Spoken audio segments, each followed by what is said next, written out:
That rusty Honda is embarrassing our family, my brother Marcus shouted across the parking lot of the Riverside Country Club. Get a real car or don't come around. I looked down at my keys, then back at my 2014 Honda Civic. It wasn't rusty, I kept it in excellent condition, but it certainly didn't fit in among the BMWs, Mercedes and Porsches that filled the lot during our monthly family gathering. The car runs fine, Marcus, I said quietly. That's not the point. His face was red with embarrassment. Do you see what everyone else drives? Do you understand that people judge our entire family based on appearances? Our sister Victoria nodded in agreement from beside her gleaming white Range Rover. Emma, you're 31 years old. It's time to grow up and invest in something that reflects your status. What status? Marcus laughed bitterly. She works at some little nonprofit making $35,000 a year. At her age, I was already driving a Porsche and living in a penthouse. Let me back up and explain how we'd gotten to this point. Our monthly family gathering at Riverside Country Club had started 3 hours earlier, and it had been a disaster from the moment I pulled into the parking lot. Dad had been waiting by the entrance, checking his gold Rolex with visible impatience. Emma, you're 20 minutes late. Sorry, Dad. I got caught up finishing a project proposal. Another one of your computer projects? Victoria had asked dismissively as she walked up in her designer heels and $2,000 dress. How are the keyboard lessons going? I teach comprehensive technology skills to underprivileged children. Right, charity work, Marcus had chimed in, straightening his $500 tie. When are you going to get serious about building a real career? Inside the club, the interrogation had begun in earnest. We'd been seated at the family's usual table in the main dining room, surrounded by the city's elite business families. The Hendersons were at the next table. He was the mayor. She owned 3 boutique hotels. The Pattersons sat across the room. Both were surgeons who'd built a private practice empire. The Williamses held court near the windows, real estate moguls who'd developed half the city's upscale neighborhoods. Look around, Emma, Mom had said, gesturing subtly at the other families. These are successful people. Their children drive appropriate cars, wear quality clothes, live in respectable homes. I live in a perfectly good home. A starter house in Millbrook? Victoria had scoffed. That's where college graduates live for 2 years before moving up to something better. Some of us care more about mortgage-free living than impressing neighbors, I'd replied. That's when Marcus had really gotten started. Mortgage-free? Emma, you're 31. You should be building wealth, not just avoiding debt. You should be investing in appreciating assets, not just scraping by. I am investing. In what? Your Honda. Victoria had laughed. That thing is 10 years old. It's 7 years old and it's reliable. Dad had shaken his head sadly. Sweetheart, we're trying to help you understand something important. Success isn't just about being comfortable. It's about building something impressive, something that commands respect. Like what Marcus has built? I'd asked. Marcus had smiled proudly. Exactly. I'm a senior partner at Henderson Morrison & Associates. I bill $400 an hour. I drive a Porsche 911, I live in a downtown penthouse, and I'm closing on a vacation home in Aspen next month. And Victoria? I own 3 high-end boutiques in the shopping district, Victoria had announced. My stores generated $1.2 million in revenue last year. That's impressive, I'd said genuinely. Now tell them what you do, Mom had prompted hopefully. I run educational programs that teach technology skills to children who can't afford computers at home. The table had fallen silent. Around us, I could see members of other prominent families enjoying their conversations about business deals, investment portfolios, and vacation homes. That's nice, Dad had said finally. But what's your 5-year plan? What are you building toward? I'm building toward helping more children gain access to technology education. Marcus had sighed heavily. Emma, that's not a business plan. That's a hobby with good intentions. I disagree. Look, I appreciate that you want to help people, Victoria had said in the condescending tone she'd perfected over the years. But you can't live your whole life as a volunteer. You need to think about your future, your retirement, your ability to contribute meaningfully to society.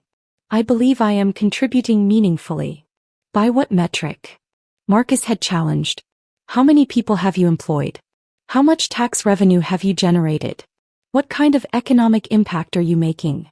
I'd started to answer but Dad had cut me off. The point is, sweetheart, we're concerned about your long-term prospects. Teaching computer basics to kids is admirable, but it's not sustainable as a career. Why not? Because nonprofits don't pay well, Mom had explained patiently. Because you're not building any equity or ownership. Because you're essentially limiting yourself to whatever grants and donations you can secure.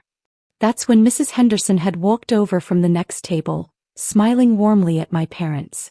Robert, Linda, how lovely to see you both. And Marcus, congratulations on making senior partner. The mayor was just telling me about the brilliant legal work you did on the waterfront development project. Marcus had beamed. Thank you, Mrs. Henderson. It was a complex transaction, but we managed to structure it favorably for all parties. And Victoria, I adore what you've done with your newest boutique. The window displays are absolutely stunning. Thank you so much. We're actually expanding into accessories next quarter.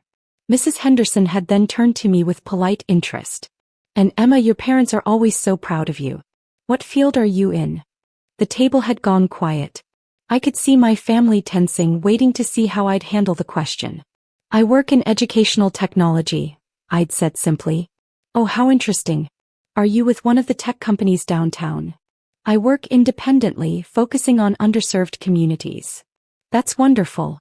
It's so important to give back. After Mrs. Henderson had returned to her table, my family had looked at me with a mixture of pity and frustration. Do you see the problem? Victoria had asked. When successful people ask about your career, you have to give vague, apologetic answers. I wasn't apologetic. You said you work independently, Marcus had pointed out. That's code for unemployed. I'm not unemployed. But you're not really employed either, Dad had said. You're doing freelance work, project to project, grant to grant. There's no stability, no growth potential, no real business foundation. The conversation had continued like this for another hour, with my family systematically dismantling every aspect of my life choices. My career was unsustainable. My income was inadequate. My living situation was embarrassing. My car was a reflection of failure. The final straw had come when we were leaving the restaurant. At least promise us you'll think about making some changes, Mom had pleaded as we walked toward the parking lot. What kind of changes? Get a real job with a real company, Marcus had said. Something in corporate training or educational consulting. Use your skills in a way that pays properly. And buy a decent car, Victoria had added. Something that doesn't make people feel sorry for you. That's when Marcus had exploded about my Honda, shouting loud enough for half the parking lot to hear. Now, 30 minutes later, I was driving home with Marcus's red Porsche following close behind me in my rearview mirror. He'd clearly decided that our conversation wasn't finished, probably planning to deliver one final lecture about responsibility and realistic expectations. I lived in Millbrook, a middle-class neighborhood that Marcus and Victoria both considered beneath their standards. The houses were modest but well-maintained, with small yards and single-car garages. It was exactly the kind of place that successful professionals moved away from as quickly as possible.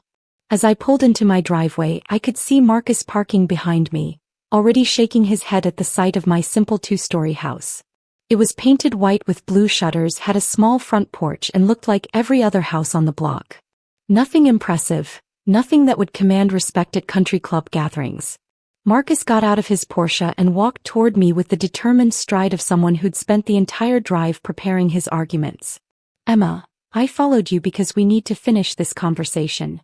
What conversation? The one about your future. About making better choices. He gestured at my house. Look at this place. It's fine for a starter home, but you've been here for 4 years. When are you going to upgrade? When are you going to start building real equity? I own this house outright, Marcus. That's not the point. The point is growth, progression, moving up in the world. He looked at my Honda sitting in the driveway. And that car needs to go. I don't care if it runs fine. It makes you look like you're struggling. I'm not struggling. Then prove it. Show me one thing in your life that demonstrates success.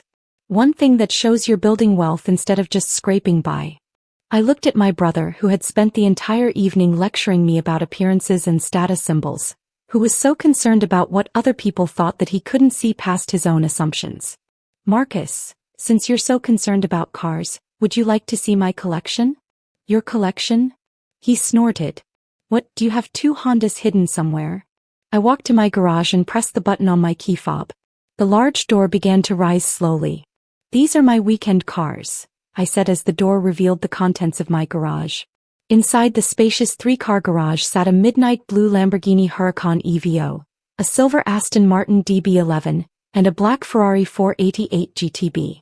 The combined value was approximately $750,000. Marcus stood frozen in my driveway, his mouth hanging open, his carefully prepared lecture forgotten. What? How? Where did you get these? I bought them, I said calmly, walking over to run my hand along the Ferrari's sleek surface. With what money? You work at a non-profit making $35,000 a year. Marcus, you're absolutely right that I work with underprivileged children. What you don't know is that I don't work for a non-profit organization. I own several of them. What do you mean you own them? Future Minds Foundation, Digital Dreams Initiative, and Technology Access Alliance. Combined, we serve over 15,000 children annually across 23 states.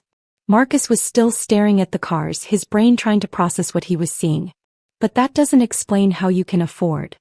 Because those foundations are funded by my primary business.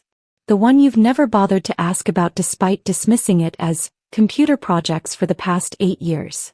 I pulled out my phone and showed him the app I'd been working on during family gatherings, the one they all thought was me playing with technology. Digital Learning Dynamics. We create comprehensive educational software platforms for schools, corporations, and government agencies.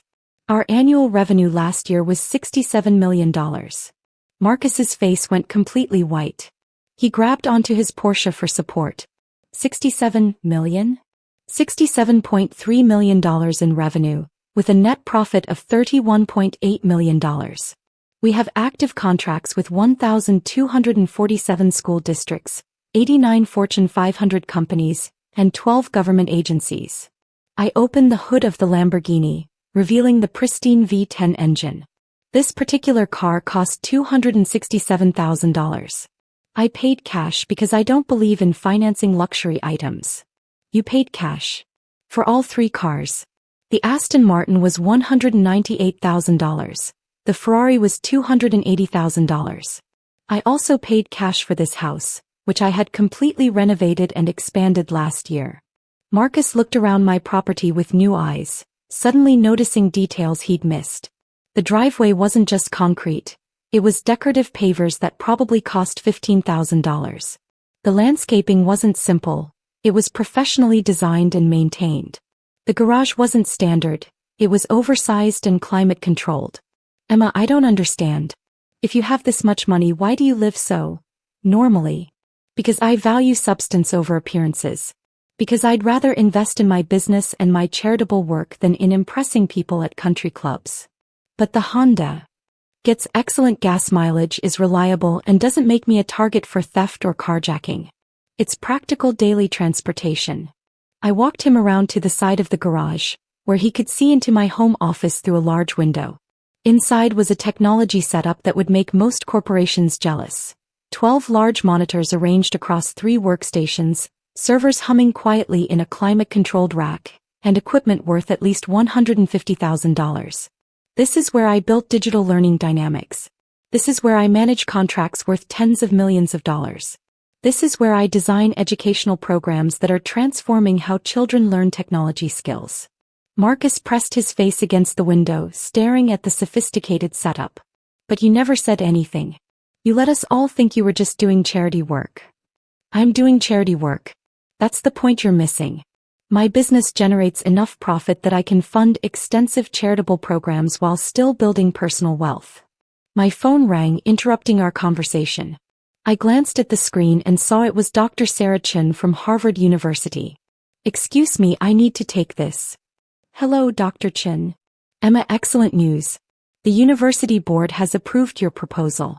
Harvard will be implementing Digital Learning Dynamics across all our computer science and education programs starting next semester. Marcus's eyes widened as he read the caller ID on my phone screen. That's fantastic, Dr. Chin. What's the contract value? $12.7 million over 4 years with automatic renewal options. This will be the largest educational technology contract in Harvard's history. I'm honored. My development team will begin customization immediately. After I hung up, Marcus was staring at me like I was a complete stranger. Harvard University. You just signed a $12 million contract with Harvard. One of many. We also have active contracts with Stanford, MIT, Yale, Princeton, and Caltech. All the Ivy League schools? Most of them. Plus major state universities, community colleges, and specialized institutions. Education is a $750 billion industry, Marcus. Technology spending in education grows by 15% annually. I unlocked my phone and showed him our client dashboard. These are our current active contracts. Total value $347 million over the next 5 years. Marcus sat down heavily on my decorative stone retaining wall, looking like he might faint. $347 million? In confirmed contracts, yes.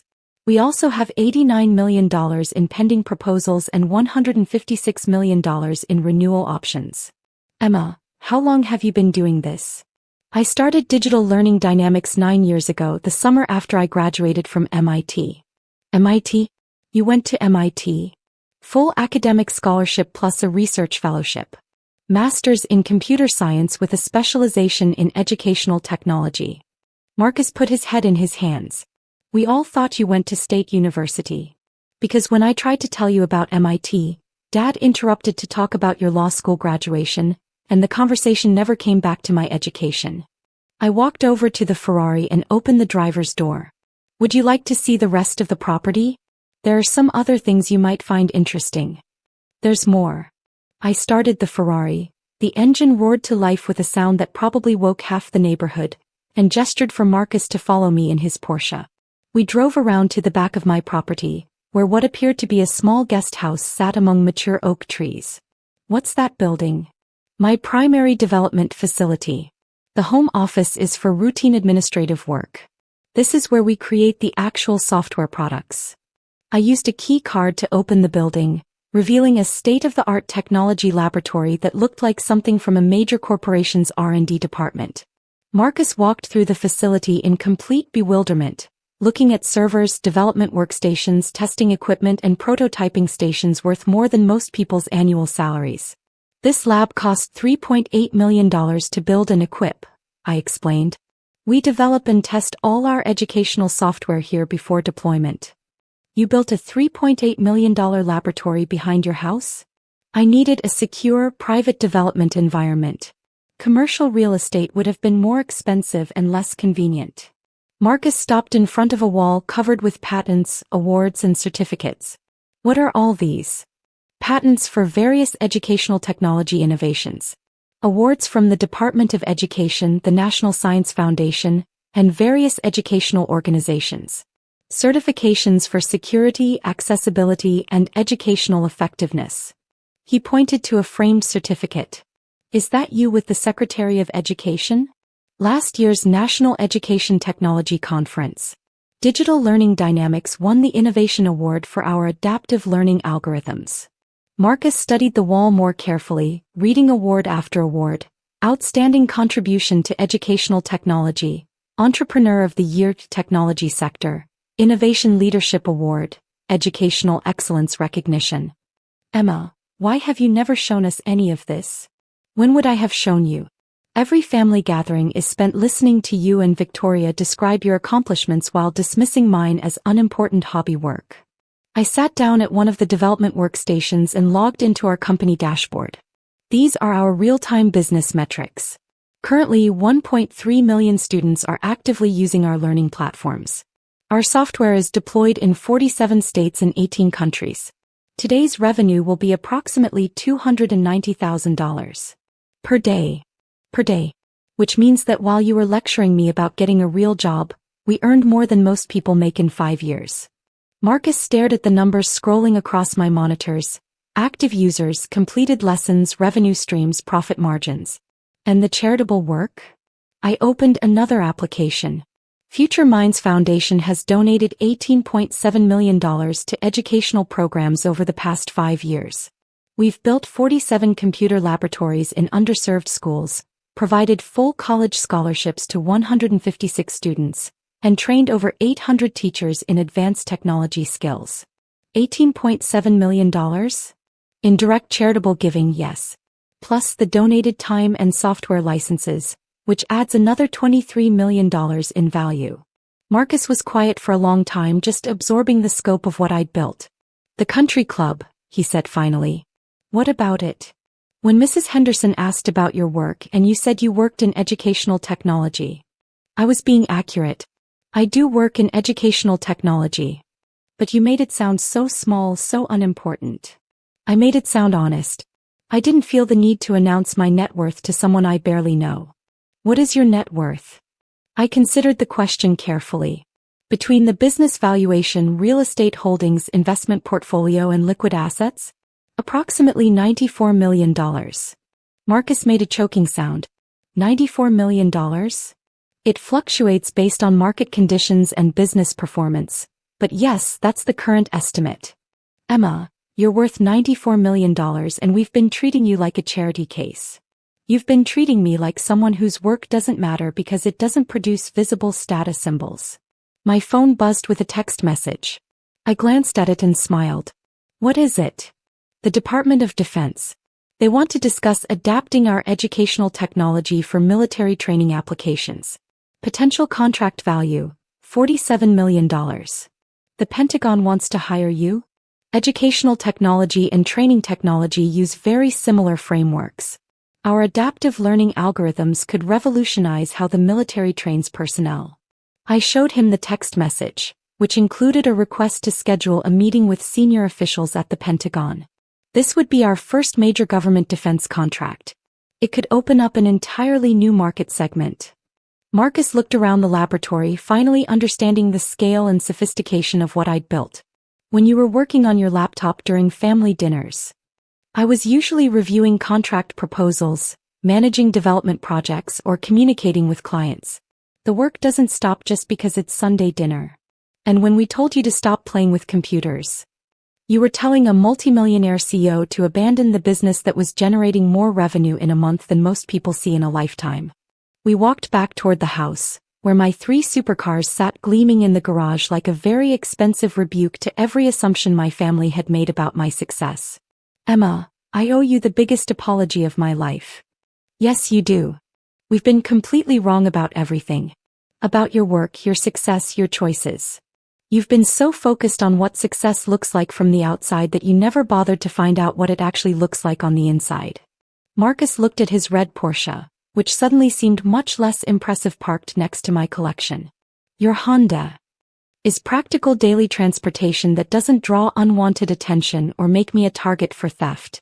When I want to enjoy performance driving, I have options. And your house is paid for, customized to my needs, and provides the privacy and security necessary for running a multi-million-dollar technology business.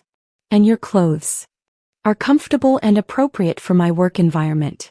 I don't need designer labels to validate my success. My phone rang again. This time it was my CFO, Janet Rodriguez. Hi, Janet. Emma, I wanted to give you the final numbers for Q4. Revenue was $21.4 million. Up 43% from last quarter. Net profit was $12.8 million. Marcus's jaw dropped as he overheard the numbers. Excellent. What's our cash position? $31.7 million in liquid assets, plus the $18 million in the expansion fund. Perfect. Go ahead and authorize the new East Coast facility. Already in progress. The Boston Development Center will be operational by March. After I hung up, Marcus was staring at me with something approaching awe. $31 million in cash? Operating capital. We maintain significant liquid assets to fund expansion, handle large development projects, and weather any economic downturns. And you're opening another facility? Our third major development center. We have the main facility here, a secondary center in Austin, and now Boston. The East Coast location will help us serve our Ivy League clients more effectively. Marcus sat down on my front steps, overwhelmed by the scope of everything he'd learned. Emma, how can we ever make this up to you? How can we apologize for years of treating you like a failure when you were building an empire? I considered his question carefully. You can start by understanding that success comes in many different forms. You can stop judging people's worth by their possessions. And you can recognize that the most successful people often don't need to advertise their achievements. What else? You can acknowledge that my work helping children gain access to technology education is not just valid but vital. The students we serve today will become the technology leaders of tomorrow. Done. Absolutely done. And you can stop being embarrassed by my Honda. It's a reliable car that serves its purpose well. Marcus laughed, the first genuine laugh I'd heard from him all day. I promise never to complain about your Honda again. My phone buzzed with a text from Victoria. Marcus, what's taking so long? Did you finish explaining to Emma why she needs to get her life together? I showed Marcus the message. What should I tell her? He asked. Tell her that I'll be happy to discuss my life choices at next month's family gathering. And tell her I might drive something different to the country club. Which car will you take? I haven't decided yet. Maybe the Lamborghini. It's been a while since I took it out for a proper drive. Marcus looked back at the garage, where 3 supercars worth $750,000 sat waiting. The family is going to be shocked. Good. Maybe next time they'll ask questions about people's lives instead of making assumptions. As Marcus prepared to leave, he turned back to me one more time. Emma, can I ask you something personal? Sure. When I was shouting at you about your car being embarrassing, what were you thinking? I smiled, remembering my exact thoughts from 3 hours earlier. I was thinking that you cared more about impressing strangers at a country club than you did about understanding your own sister's accomplishments. And now I'm thinking that maybe this family can learn to value substance over appearances. Marcus got back into his Porsche, which looked significantly less impressive than it had when he'd followed me home. Emma. Yes. Thank you for not giving up on us even when we gave up on you. As I watched his taillights disappear down Millbrook Drive, I realized that sometimes the best response to judgment isn't argument or explanation. Sometimes it's simply letting people follow you home and discover how wrong their assumptions have been. My phone started ringing almost immediately. First Victoria, then Mom, then Dad. Marcus had clearly made some urgent phone calls. I let them all go to voicemail. Tomorrow would be soon enough for conversations about respect, success, and the difference between appearing wealthy and actually being wealthy. But tonight I was going to take the Ferrari for a drive through the city, with all its windows down and its engine singing just because I could. After all, when you've built a $94 million fortune by age 31 while simultaneously running charitable programs that have helped 15,000 children, you've earned the right to enjoy your success, even if you prefer to keep it quietly parked in an unassuming garage.